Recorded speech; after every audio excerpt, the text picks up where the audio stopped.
Salut, c'est Thomas de Polyworkshop. Aujourd'hui, je vais vous parler de la FLSUN S1 Pro. Alors, c'est quoi? C'est une imprimante 3D filament de type Delta. En fait, il y a 3 bras qui bougent en même temps la tête. Et pour ceux qui connaissent déjà la chaîne et qui ont déjà vu un test de ma part sur une autre machine de la marque, la T1, vous n'en êtes pas au courant. Restez avec moi parce que j'ai plein de choses à dire sur cette machine, surtout en conclusion. Alors, pourquoi je parle de cette T1? Alors, pour les gens qui n'ont pas vu la vidéo, qui ne connaissent pas forcément la chaîne, j'ai testé donc la petite sur cette machine il y a quelques temps et j'ai dézingué la machine, il n'y avait rien de bien dessus, tout était à revoir alors que j'étais dans une attente assez folle parce que là-bas il y a la Super Racer, vous voyez pas, qui est dans le coin ici, une machine, j'étais très content. Et non, c'était la douche froide et donc j'ai failli pas sortir ma vidéo. Je me suis dit c'était quand même intéressant pour mon audience de savoir qu'est-ce qu'il ne faut pas acheter et pas forcément à chaque fois être très positif ou quoi que ce soit. Là, quand il faut être très négatif, il faut aussi que je sois très négatif. FLSUN m'avait dit ce serait bien que tu la sortes pas la vidéo parce que ça va pas être cool pour nous. Je l'ai quand même sorti donc contre leur demande. Là, je me suis dit bon, je vais dire au revoir à FLSUN, je ne testerai plus jamais de machine. Et ils ont plutôt bien réagi quand même. Ils ont vu la vidéo, etc. Et ils ont dit, ouais, effectivement. Mais tu sais, on vient de sortir la gamme Pro de nos machines, donc la T1 Pro et la S1 Pro. Parce que la S1, première génération, les avis n'ont pas été non plus super ouf. Donc bref, la gamme, pas terrible. Donc ils ont quand même bien réagi, ils ont rebondi. Et ils m'ont dit, on t'envoie la S1 Pro, tu la testes, tu te feras un avis dessus, tu vas voir, elle est géniale, on a tout corrigé, c'est super cool, c'est super top. Et ils m'ont aussi envoyé le kit de mise à jour de la T1 vers la T1 Pro. Donc je ferai une autre vidéo beaucoup plus courte pour justement faire un peu le bilan de cette mise à jour. Bref, je reviens à la S1 Pro. Donc ils ont joué le jeu, je me suis dit, allez Thomas, j'étais pas motivé, franchement, je vous le cache pas, je vais jouer le jeu. Voilà, ils font un effort, à moi de faire un effort de l'autre côté. Donc voilà, je vais vous parler de cette machine-là, finalement, qu'est-ce qui est bien, qu'est-ce qui est pas bien, voilà, les trucs classiques de review. Je vous le dis dès maintenant, préparez un petit peu les pop-corn parce que voilà, c'est mieux que la T1, je vais pas dire le contraire. Maintenant, il y a des trucs un petit peu chelous. Et surtout, je vais vous dire plutôt pour qui est destinée la machine, donc au moment de la conclusion. Parce qu'effectivement, je pense que c'est pas pour tout le monde, c'est pour des usages assez spécifiques. Elle peut être intéressante. Thomas sort les rames sur la machine. Bref, voilà, on parlera un petit peu de tout ça. Puis comme d'habitude, l'information de transparence, la machine forcément m'a été envoyée gratuitement par FLSUN. Donc pour ce test, c'est pas sponsorisé, j'ai ma liberté de parole et tout. Enfin bref, les trucs assez classiques. Voilà, sur ma chaîne. Puis vous commentez là-dessus. Si vous avez bien aimé vos popcorn, étaient plutôt bons, c'était cool, etc. Ou plutôt, vous êtes plutôt popcorn salé, sucré. Bref, lâchez-vous en commentaire, vous likez la vidéo, vous vous abonnez si c'est toujours pas fait. Vous avez aussi les souscriptions si vous voulez soutenir la chaîne. Et puis, c'est parti pour le test. Et on va commencer pour parler un petit peu des specs et ce qu'annonce en fait FLSUN, ce qui va nous servir pour la suite du test. Alors déjà, vous voyez le prix de la machine à 1500 €, on va arrondir, donc plutôt une machine dans le haut de gamme. Voilà, bon, les différentes options et tout. Et je vous tiens à vous le préciser dès maintenant, vous avez ici une formule mathématique. La vitesse d'une imprimante Delta est égale à 2 fois la vitesse d'une Core XY. Et donc je vais y revenir au moment de la conclusion. C'était un peu dans un coin, mais je trouvais ça intéressant comme formule mathématique. Bref, vous avez ici tous les visuels. Donc là, vous voyez le côté, une imprimante Delta permet d'aller beaucoup plus vite qu'une Core XY. Donc vous voyez ce côté, la vitesse, 2 fois la vitesse. Vous voyez, on a 1200 et 600 derrière. Par contre, je trouve un petit peu trompeur. Là, il nous montre quelque chose en 2 couleurs. On pourrait penser que c'est une multicouleur. Vous avez en dessous le volume de l'imprimante. Donc c'est une Delta. On est plutôt sur un disque au niveau du côté horizontal, donc de 320 mm de large et une hauteur indiquée ici de 430 mm, quand même 338 à côté. Et oui, une imprimante Delta, on n'a pas la pleine hauteur de sa façon de travailler. On est quand même bloqué sur les côtés. Donc 320, c'est vraiment, on va dire, l'espèce de sommet de chapiteau ici. Donc pour moi, j'ai envie de dire qu'on est plutôt sur 338 mm de hauteur. Voilà, au niveau des filaments, ils le mettent ici, toutes sortes de filaments assez classiques, y compris des filaments renforcés. Voilà, donc des choses, entre guillemets, on est censé imprimer un petit peu de tout avec. Et vous avez en dessous un point vraiment dédié au bruit, avec une tranquillité sans limite, avec un volume de moins de 55 décibels pour de la création silencieuse. Et donc, ils mettent l'exemple, une librairie, c'est en gros 30 décibels, la machine fait 55 décibels, et un aspirateur fait 70 décibels. Et donc, vous allez voir, je vais revenir sur le bruit de la machine à différentes reprises. Alors, la machine arrive préassemblée, c'est vrai, l'assemblage est assez rapide, vous allez voir donc par la suite, et vous avez différents petits éléments. Donc, il y a plusieurs systèmes de ventilation pour justement avoir une ventilation normalement efficace, qui est important pour refroidir le filament. Vous avez aussi la récupération d'impression, j'en parlerai aussi un peu par la suite, notamment, ils le mettent pas ici, mais il y a un mini onduleur intégré dedans, par contre, ça très très bien. Il y a un dryer, donc pour, on va dire, déshumidifier le filament, avec aussi une petite cartouche ici pour, voilà, avoir du disséquant. Vous avez, des détections, un petit peu d'IA, de débris, de spaghetti, monitoring real time, de faire des timelapses et ce genre de choses, donc on va voir ça un peu au fur et à mesure. Donc bien sûr, les systèmes de détection évitent les problèmes de filaments, les bouchages de bus, il y a aussi la compensation de vibration, l'auto-leveling, et donc vous avez toutes sortes d'algorithmes proposés par la machine pour justement avoir un premier layer vraiment de qualité, donc une calibration du déplacement, du pressure advance, donc vraiment pour gérer le flow de ce filament, bref, tout ce qu'il faut pour avoir des impressions, entre guillemets, de très très grande qualité. L'application mobile, je vous cache pas que je l'ai pas testé, voilà, c'est pas le truc, je suis le plus friand en ce qui me concerne, donc voilà un peu ce qu'on peut faire. Ils annoncent qu'ils ont quand même 1 million et plus de clients satisfaits, pas de satisfaction, je dis bêtise, excusez-moi. Ils proposent un satisfaction, un service de satisfaction à plus d'1 million de clients, donc c'est quand même beaucoup, 1 million d'utilisateurs, j'avoue. Bref, voilà, donc il y a ce qu'il y a dans la boîte et ce genre de choses, mais maintenant je voudrais venir plutôt sur la vidéo YouTube qu'ils ont fait à côté, ce que je la trouve relativement intéressante. Alors je vais pas vous la faire, on va faire un peu en accéléré au niveau de la vidéo, avec toute une symbolique de Formule 1, avec voilà, donc pro, aller au-delà, donc rapide, large et silencieux, et surtout on a le titre là-haut, que je trouve, risqué de mettre, voilà, on en parlera aussi à la conclusion, où ils disent que c'est en fait le vaisseau amiral de l'industrie de l'impression 3D de 2025. Donc ça veut dire, en gros, ils estiment que c'est la meilleure machine du monde de l'impression 3D en 2025, sachant que la machine est sortie au début 2025, donc l'année est quand même pas terminée. Bref, bon, c'est du marketing, je vous le cache pas. Voilà, j'avance un tout petit peu, ils parlent de la tête, tout ça, mais il y a vraiment ce côté Formule 1 qui revient très très régulièrement. Le système donc de refroidissement qui a été amélioré, donc plus silencieux et tout, c'est important d'un système de ventilation efficace pour une machine qui va aussi vite quand même, n'oublions pas. Voilà, donc ils parlent de la vitesse, l'accélération et tout, donc c'est vraiment des chiffres très très importants. Le volume dont je vous parlais juste avant, la tête qui monte à 350, etc., etc. Et donc voilà, on reste sur ce côté Formule 1, les algos et tout. Et surtout, je vais m'arrêter sur le dernier point. Voilà ici. Alors bon, le conducteur il a l'air un petit peu coincé dans sa Formule 1. Voilà, je m'arrête là, voilà, ici. Et donc, je reviens juste sur les pneus. Vous allez comprendre au moment de la conclusion, donc restez jusqu'au bout. Où voilà, la FLSun S1 Pro, voilà, silencieuse, donc plus large. En gros, ils reprennent leurs mots-clés et je dirais rapide. Donc vraiment, gardez ça en tête parce que la Formule 1, c'est vraiment un sport. Moi, je suis pas fan du tout en ce qui me concerne, mais c'est un sport de précision. Effectivement, c'est de la technologie, ça rigole pas du tout. Donc, on imagine que cette FLSun va pas rigoler. Donc voilà un peu pour ce qu'annonce FLSun, maintenant on va voir le reste dans le test. Et la machine est arrivée dans un gros carton, regardez la taille par rapport à des accessoires, surtout les traces de pieds dessus, en fait c'était le transporteur. Donc vous ouvrez, il y a quelques petits diagrammes pour expliquer l'installation. La machine qui est sortie du carton directement sur le bureau, remarquez vraiment la taille. Alors petite palette d'accessoires assez pratique, vous avez une bobine de 500 grammes de filament filé avec et une buse en plus, mais clairement qui a déjà été utilisée, voire réutilisée. Une tête, excusez-moi, d'impression. D'ailleurs vous voyez même l'espèce de traces de liquide à l'intérieur, un peu bizarre. Pour le montage, en fait, il y a juste en gros la porte à installer, la poignée, enfin voilà, quelques vis, on déclipse les sangles pour déprotéger, on met quelques câbles USB-C pour toute la partie connectique, on rebranche derrière, 2 vis à faire, on lance la machine, il n'y a plus qu'à suivre les opérations. Donc là, le mot de passe avec, par contre, l'avantage, il y a un écran qui est très très grand, ce qui est assez pratique, donc le mot de passe Wi-Fi, assez confortable, franchement, l'écran plutôt cool. Je lance la machine, directement mise à jour qui est proposée, avec du chinois, ce qui est plus le cas sur la fin. Bref, vous suivez les différentes étapes.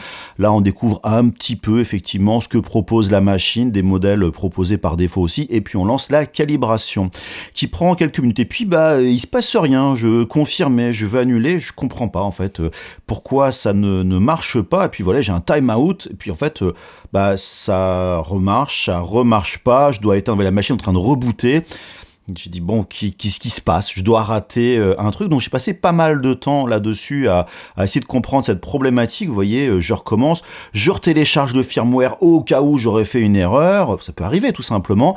Et encore, toujours la même chose. Puis là, voilà, je brique la machine. Je suis obligé de forcer à l'éteindre. Voilà. Donc, il y a un truc qui est un peu bizarre. En fait, tout simplement, j'ai un moteur qui ne se bloque pas. J'ai un souci de moteur. Il faut simplement refaire la calibration du moteur pour que ça marche. Et là maintenant, je vous mets le son en même temps pour découvrir un petit peu ce que fait la machine, ce côté, voilà, le bruit des moteurs, ce qui est pas toujours très agréable. C'est un des points négatifs, on va dire, de la machine. Donc voilà, la machine est à l'arrêt, écoutez ce bruit. Voilà, on a des espèces de bruit, la machine gazouille plus ou moins, désolé des petits bruits de micro en même temps, mais voilà, c'est quand même assez bruyant.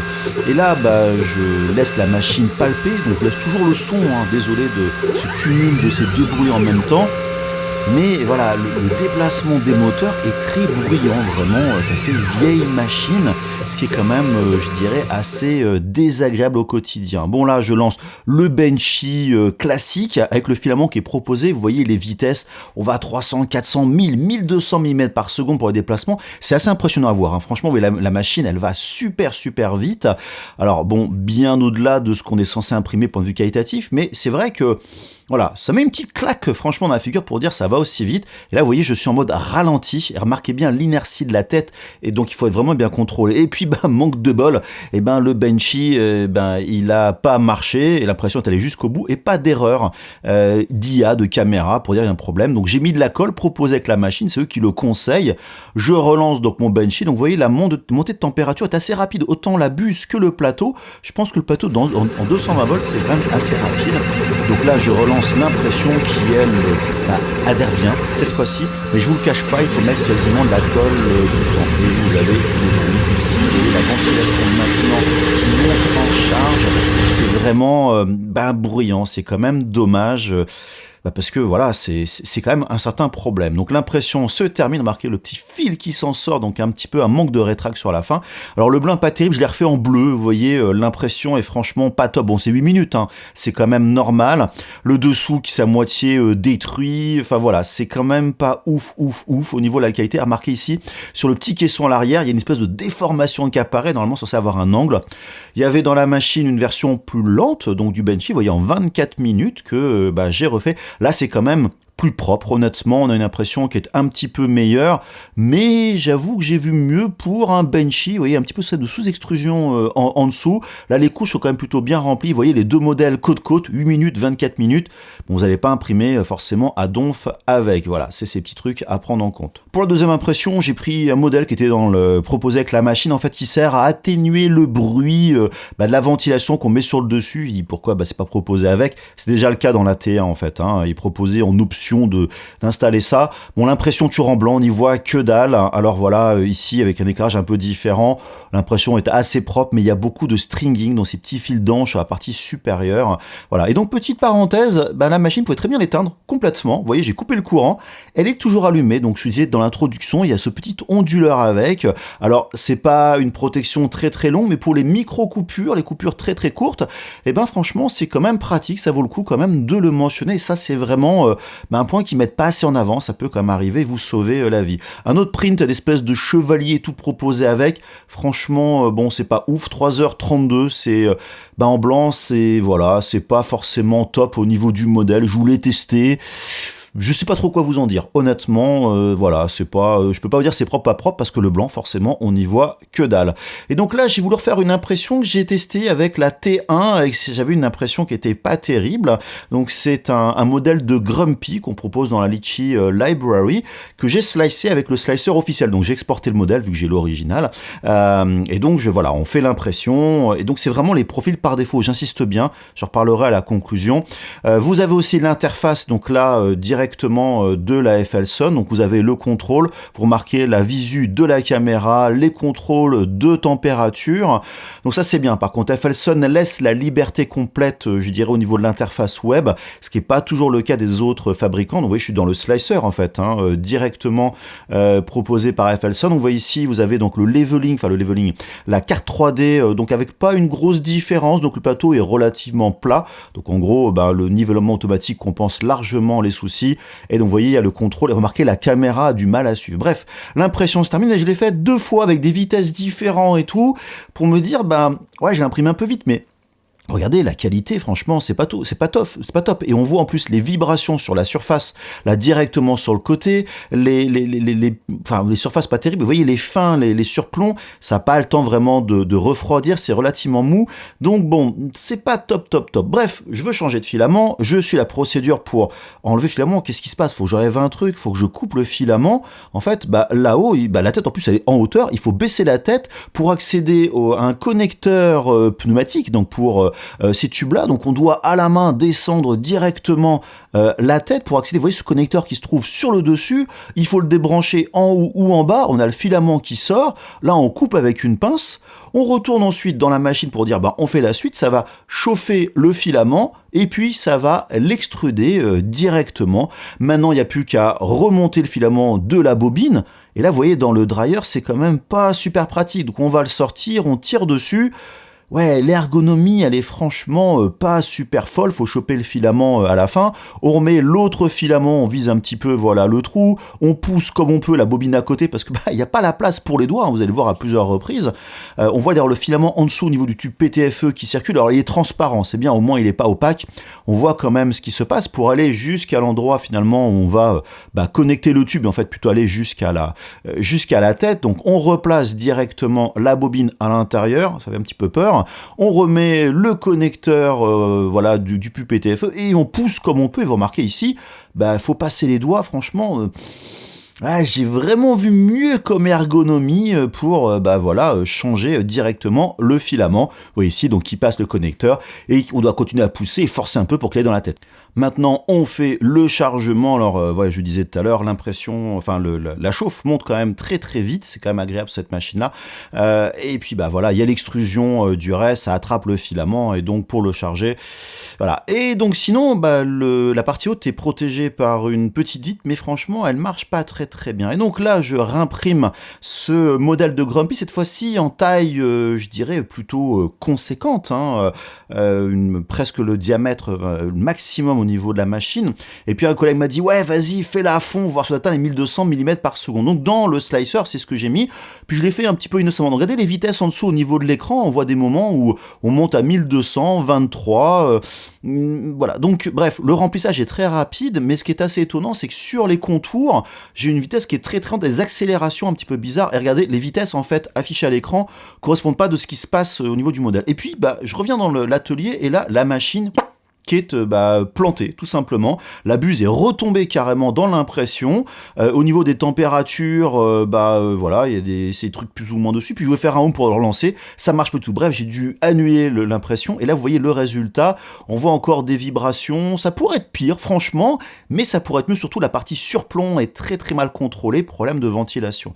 Et là, regardez, je lance l'impression. J'ai plus beaucoup de filaments. Avec le filament, il sort quand même très très vite. Et là, il détecte bien sûr qu'il y a plus de filament. Et là, le système marche plutôt bien. Donc, vous voyez, le filament est arrivé ici. Comme tout à l'heure, on change le filament, le même processus. Là, ça va purger directement le filament. On refait le start et la machine va reprendre l'impression directement. Donc voilà, c'est du grand classique, mais ça marche bien. Ça pourrait très bien ne pas marcher. Donc voilà, donc on laisse l'impression tourner voilà, jusqu'au bout avec donc ces vitesses dessus. Voilà, c'est terminé. On voit même les vibrations, on voit qu'il est sur le nez ici. Le plateau a plutôt bien tenu, mais toujours avec de la colle, hein, j'insiste bien. Et l'impression semble pas trop mal. Je dirais de loin, et oui, là on a un truc qui est plutôt bien, mais si on regarde de près, donc après c'est 5h28 d'impression, voilà, oui, c'est pas trop mal. Le dessus est quand même pas ouf, sachant que j'ai fait des couches de 200 microns, hein, donc c'est pas des couches non plus les plus fines, les plus épaisses. Et là, j'ai volontairement augmenté la luminosité de l'image pour que vous voyez ces vibrations au niveau du modèle, ces lignes. Bref, on n'a pas des surfaces qui sont super folles. Et là, je ne fais que du PLA. Je fais pas des filaments ultra compliqués. Je dirais un grand classique pour une machine comme ça. Et donc là, une autre impression. Et là je me dis c'est quand même sous-extrudé à crever. Et ouais, j'ai quand même des fois des problèmes de sous-extrusion avec cette machine. C'est quand même assez régulier. Donc là c'est un filament classique. Donc j'annule l'impression, je modifie les paramètres, je surextrude, je relance l'impression. Et là effectivement je suis un petit peu mieux. Mais j'ai dû tweaker les résultats. Alors c'est pas pour se dire on va trop vite. Non, j'imprime pas des vitesses de fou avec des filaments en général plus ou moins high speed. Et donc l'impression se fait au bout de 9 heures voilà, et demie. et j'ai un print pareil, de loin, qui a l'air plutôt bien, mais vous remarquez ici et là des petits soucis. Alors là, j'ai aussi effectivement peut-être pas assez mis de remplissage. Et on retrouve toujours ces effets de peau de saumon au niveau des surfaces, des courbures, et là aussi un petit peu de sous-extrusion. Voilà, pourtant j'avais 3 contours, si mes souvenirs sont bons, on voit vraiment cet effet de peau de saumon. Là ici, ces petites variations, sachant que sur les contours, ça n'est pas non plus à fond. Le remplissage, oui, mais pas le reste. Donc voilà, donc bon, le print est sympa, mais c'est pas non plus super ouf. Vous voyez sur le dos, on voit vraiment ces lignes. C'est dommage parce que la machine, en fait, qu'on imprime vite ou lentement, c'est pareil. Et petit point, j'ai activé le dryer ici, donc qui monte jusqu'au maximum de entre 55 et 60 degrés. Pour du PLA, c'est bien au-delà, mais pour des filaments techniques, voilà, ici, j'ai voulu insérer mon filament. Et vous voyez que le tube, il se bloque, donc il faut le coincer et tout, ça fait un angle, c'est quand même pas top. Et là, donc vous voyez mon filament, mon PC ABS, quand ça remonte et tout, le fil se désembobine, c'est pas terrible. Et donc l'impression ici de ce modèle, donc plutôt mécanique, du Multimaker, j'ai bouffé le nom d'ailleurs au passage. Enfin bref, c'est ce truc d'assemblage mécanique. L'impression c'est quand même bien passé, ça a bien tenu sur le plateau, toujours avec de la colle. Donc ça se décolle assez facilement, mais en gros ça tient bien sur le plateau. Donc voilà, plutôt content de l'impression, mais dans la machine, oui, 4h14, mais quand on regarde de près ces différentes pièces avec un éclairage, on se rend compte que les surplombs, il y a un petit peu plus de mal, en gros la partie bridging, et là vous voyez cette partie-là, on manque aussi d'extrusion. Je les ai imprimés sur d'autres machines, donc je sais que ça s'imprime très très bien. Voilà, ça marche bien, mais c'est pas ultra ouf. Donc là, cette partie-là, le remplissage sur le dessus est plutôt bien. Mais vous voyez, les bridging, les surplombs, c'est des choses simples maintenant. Il y a une petite distance, ça devrait marcher sans aucun problème. Par contre, la précision est ok. On peut faire tout ce qui est vissage des différents boulons, écrous et tout ce qui va à côté. La pièce s'insère bien. C'est donc un filament qui est costaud. On a de la résistance. Donc là, ça a quand même plutôt, je dirais, bien marché. Et là, je suis passé à un autre filament de Creality, du HP Lasa, tout simplement. Voilà, pareil, j'utilise le dryer, 4 heures, une température un petit peu plus haute, donc c'est quand même plutôt bien. J'ai toujours du mal à cliquer là-dessus, donc filament à 260 et donc un plateau à 90 degrés. Donc voilà, je dirais assez important. Et donc mon impression de Lasa, voilà, c'est parti. C'est un piège à frelon asiatique, et là, il y a une partie qui a lâché pendant l'impression. Bon, 59 minutes, c'est assez rapide. Deuxième impression, ça n'a pas tenu sur le plateau. La détection IA, n'a pas marché du tout. Et la troisième, cette fois-ci, a plutôt bien marché. Donc l'impression là, ça fait toujours un peu de stringing, je dirais c'est bien déroulé, et là voilà, j'ai un bon résultat, mais au bout du 3e essai, pièce assez, je dirais, résistante. Voilà, et puis juste pour finir, mise à jour du firmware avant de couper, voilà, la précision pour les pattes et les trucs en plus. La traduction un petit peu bizarre, mais bref, au moins il propose des mises à jour en direct. Allez, on va attaquer la conclusion sur cette S1 Pro de FLSun.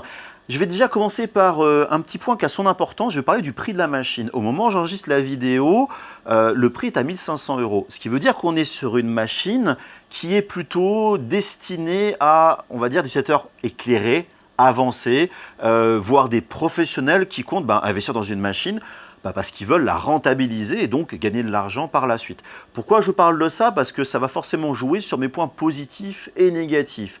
Maintenant, voilà, je vous dis, il y a quand même des points positifs, mais il y a beaucoup de mais à chaque fois. Alors, je ne vais pas forcément vous faire dans l'ordre les positifs et négatifs, vous allez voir que je vais quand même beaucoup dériver à chaque fois. Déjà, je vous le dis dès maintenant, la machine fait quand même mieux que la T1 à l'époque.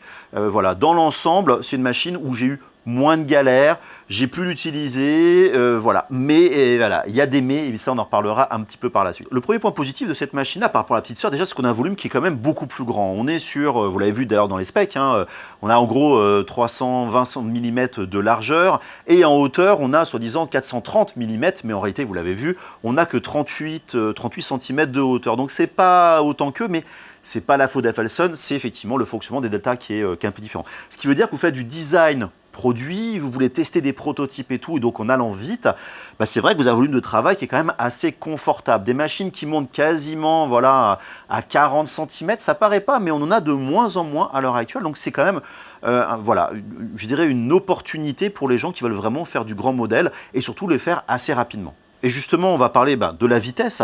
Cette machine-là est vendue pour aller jusqu'à 1200 mm par seconde, mais c'est pareil, ils ont mis plein d'astérix et tout.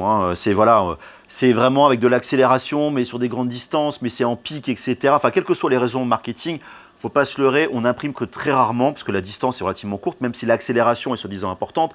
Après, le slicer va brider les choses et tout. Donc, on peut quand même imprimer vite sur cette machine-là. Et ce qui veut dire que pour moi, ce que je disais donc en fait dès l'introduction, à qui est destinée cette machine?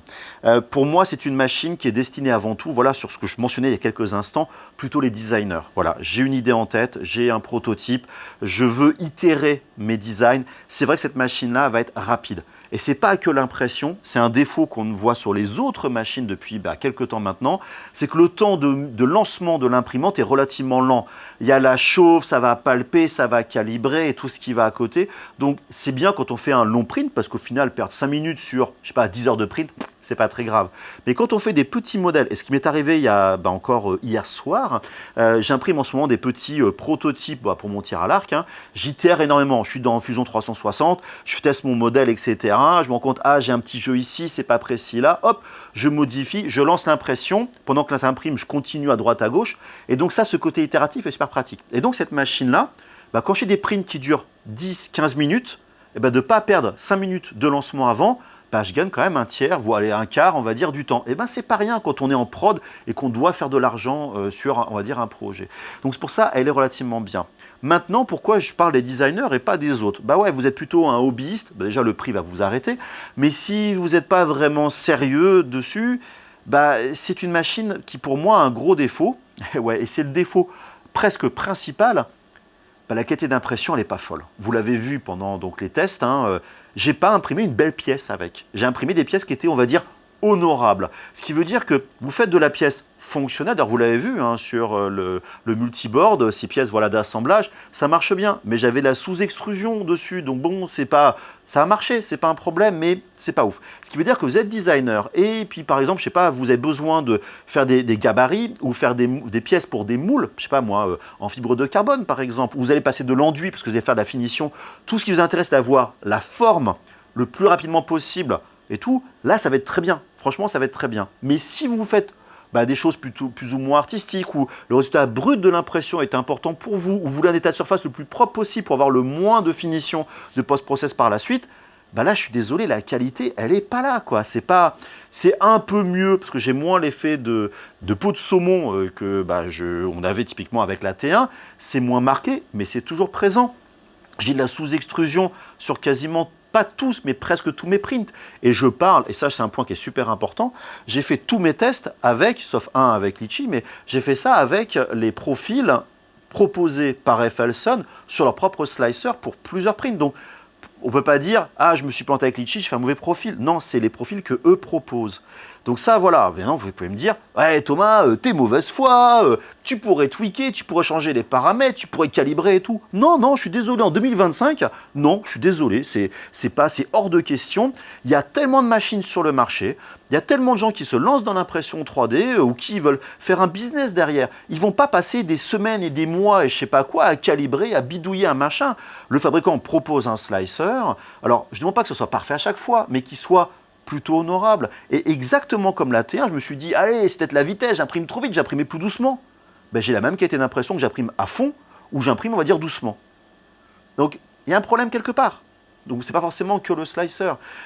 Et ça, je trouve, voilà, vraiment dommage. Donc, si vous voulez de la qualité d'impression, c'est peut-être pas la bonne machine à prendre. Voilà, je prends, puis, vous voyez, à ce prix-là, c'est ça aussi le truc, c'est que c'est à ce prix-là. Là, j'ai une autre machine en face de moi, j'ai pas encore sorti au test, il va sortir plus ou moins en même temps. J'aime pas parler des autres marques, mais c'est la K2+, de Creality. On est dans les mêmes gammes de prix. Ça fait du multicouleur. J'avais une impression qui est moins haut, mais qui est plus large et qui est vraiment cubique. Et la machine, elle imprime du feu de Dieu. Elle est vachement pratique. C'est pas un grand frigidaire gigantesque, parce que là, la machine, c'est à cause du delta, on ne peut pas en vouloir à FLSUN. Le format fait qu'on a forcément des machines qui sont très très hautes. Mais c'est un monstre. Vous voulez faire de la maintenance et tout, c'est compliqué. Même le porte-bobine qui se trouve sur le dessus, il faut se lever. Regardez, je fais 1m80 pour information. Donc vous voyez, le spool holder, là, le centre, il a 1m80 de hauteur. Moi, j'ai des collègues qui font pas 1m80, donc axé dessus, il faut prendre des petites marches. C'est pas pratique. Je vais revenir sur ces petits points par la suite. Mais bref, pour dire que, voilà, on est sur une grande machine, on est sur quelque chose qui coûte cher. Donc, on ne peut pas s'attendre en 2025, vu la concurrence féroce qu'il y a au niveau des imprimantes 3D filaments à l'heure actuelle, on ne peut pas avoir des imprimantes qui n'impriment pas d'une qualité très très très acceptable. Pour moi, je suis dans une qualité passable. Voilà, mais passable, pour moi, c'est des critères de 2020, de 2018, pas de 2025. Donc voilà, c'est pour moi le gros point négatif. Maintenant, dans les autres petits points positifs et négatifs, alors c'est quand même une machine qui est plutôt, je dirais, bien construite, assez stable. D'ailleurs, heureusement pour ce genre de type de machine, vu la vitesse, il y a des grosses courroies, il y a des rails linéaires, donc il y a des choses qui sont bien dedans. C'est pour ça que c'est d'ailleurs frustrant, parce qu'il y a plein de choses bien, et puis il y a plein de petits trucs qui fait, mes petits trucs, qualité d'impression, c'est pas un petit truc, mais de dire mais pourquoi c'est pas allé jusqu'au bout. Donc bref. L'éclairage à l'intérieur, donc de mettre un porte-bobine intégré, bah ouais, quitte à avoir de la place perdue, autant l'utiliser. Donc c'est malin de mettre un porte-bobine avec un dryer intégré. C'est cool d'avoir un dryer intégré. Mais le porte-bobine, vous avez vu, donc il est en hauteur. Il n'y a pas de place autour pour mettre les doigts, machin, le filament, on se galère. Enfin, franchement, c'est super compliqué. Vous l'avez vu dans la vidéo. Je veux changer de filament. Bon, il faut trouver le tube. Bah, si ma bobine est neuve, bah, le filament, il se barre sur les côtés. On peut faire des nœuds éventuellement. Et donc, je vais changer mon filament. Vous avez vu, ça arrive en dessous. Il faut que j'enlève le connecteur pour le PTFE, donc pour ce tube. Pour passer mon filament, il faut que je le coupe à l'intérieur pour enlever l'ancien. Ça va purger, il faut que je le remette. Non, non, non, non, non, non, non. C'est quoi ce délire? C'est quoi ce délire? Et puis donc le dryer, c'est bien qu'ils mettent un dryer, mais c'est un dryer pour du PLA. Il monte quasiment pas en température. Vous voulez faire un filament un peu plus technique comme celui-là, ou vous voulez faire, je sais pas, des filaments, voilà, du nylon ou quoi que ce soit. Il faut vraiment tourner au dryer, il faut monter haut en température. Ça monte pas assez haut, donc ouais, c'est typiquement le truc au marketing. Ah ouais, mettre un dryer, c'est vachement bien et tout. Hop là, j'ai coché la case, je mets un dryer. Mais est-ce que la machine est fonctionnelle, enfin, est pratique et ergonomique? Bah, pour ce côté-là, non. Voilà. Mais même la porte, des petits détails. La porte ici, voilà, elle ferme une fois sur deux. Il faut appuyer. Alors bon, c'est pas très grave. Mais à 1500 balles, c'est un petit peu embêtant. Oui, c'est ça, c'est un petit peu ce côté, des choses bien, mais, des trucs bien, mais, voilà, enfin, même je reviens sur le changement de filament, moi je n'arrive pas à comprendre, je suis désolé parce que je vois la tête, pourquoi il faut que moi manuellement j'aille descendre la tête pour pouvoir accéder au filament? Le process de changement de filament devrait directement baisser le filament au bon endroit. Et puis, pas passer par ce système-là, j'en sais rien. Et puis même, je reviens donc sur le dryer. Pour des filaments techniques, il existe éventuellement des dryers externes. Moi, depuis quelques temps, je teste. Alors, je ne sors pas le test parce que malheureusement, il n'est pas en vente avant le mois de juin.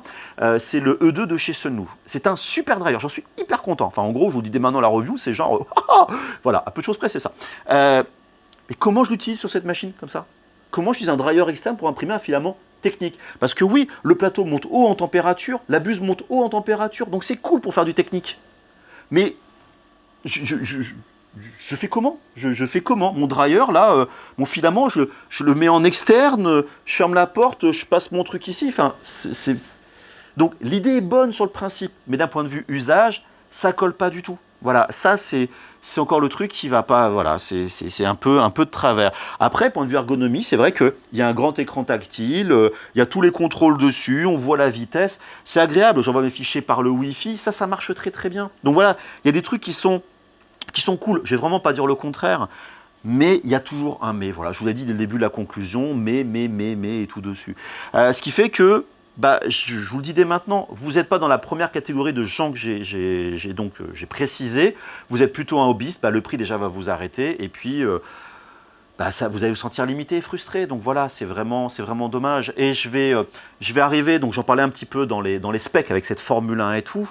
Je reprends vraiment la phrase de Pirelli, donc ce fabricant de pneus.